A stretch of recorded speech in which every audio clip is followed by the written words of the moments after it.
Crypto currency का भी कुछ जो ऐसा क्राइम लग रहा है, ऐसा ही लग रहा है, लेकिन ये डिजिटल प्लेटफॉर्म पे है और इसमें कुछ को पैसा दे दिया, कुछ को नहीं दिया।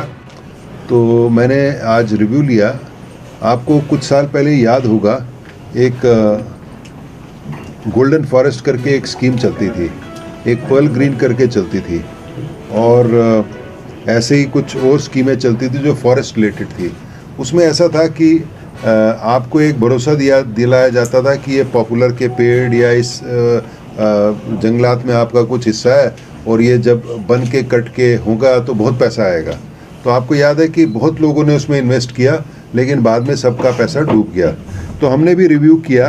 तो ये जो क्रिप्टो करेंसी का भी कुछ जो ऐसा क्राइम लग रहा है, ऐसा ही लग रहा है, लेकिन ये डिजिटल प्लेटफॉर्म पे है और इसमें कुछ को पैसा दे दिया, कुछ को नहीं दिया।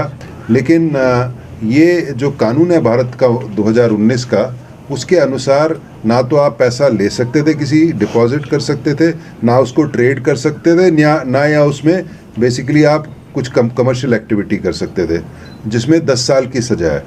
तो मैं SIT की बधाई देना चाहता हूं कि छोटे समय में, क्योंकि बड़ा कॉम्प्लिकेटेड सा ये क्राइम है, इसको इन्होंने समझा और इसमें आगे बढ़े। और कुछ लोग गिरफ्तार हो गए हैं और कुछ की गिरफ्तारी के लिए इन्होंने टीम्स भेजी है। अभी जो लायबिलिटी कह रहे हैं, इंटरोगेशन से पता लगा है 400 करोड़ की है।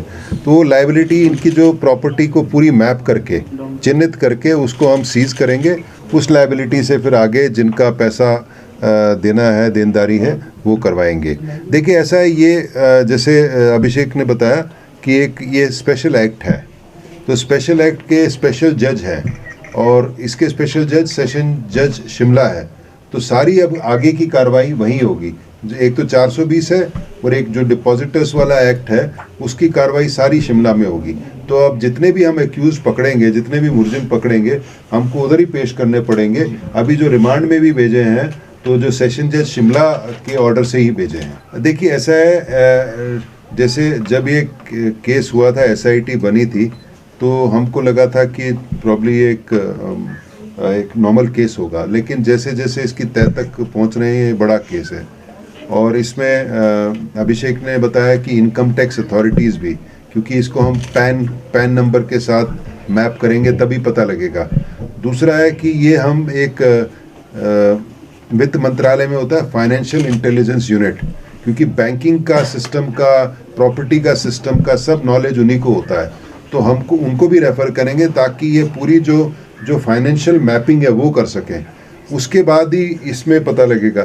थोड़ा सा हमको अनुभव भी है इसका, जैसे मानव भारती का जब केस हुआ था, तो हमने भी ये फाइनेंशियल इन्वेस्टिगेशन यूनिट या FIU जो मिनिस्ट्री ऑफ फाइनेंस, उसको भेजा था। तो उसने करीब 200 से ज़्यादा अकाउंट उनके बताए थे, तो तभी पता लगा किस अकाउंट में कितना पैसा है। वो कार्रवाई जारी है।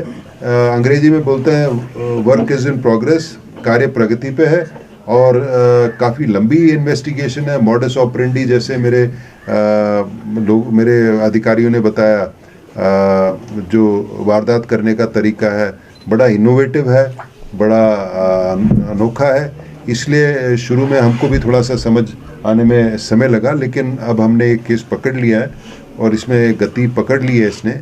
और धीरे धीरे करके हम सब जितने हैं इसमें मुलजिम, उन तक पहुँचेंगे और उनको सलाखों के पीछे बंद कराएंगे, उनकी प्रॉपर्टी भी सीज कराएंगे और जिसकी जो बाकी देनदारी है उनके थ्रू करवाएंगे।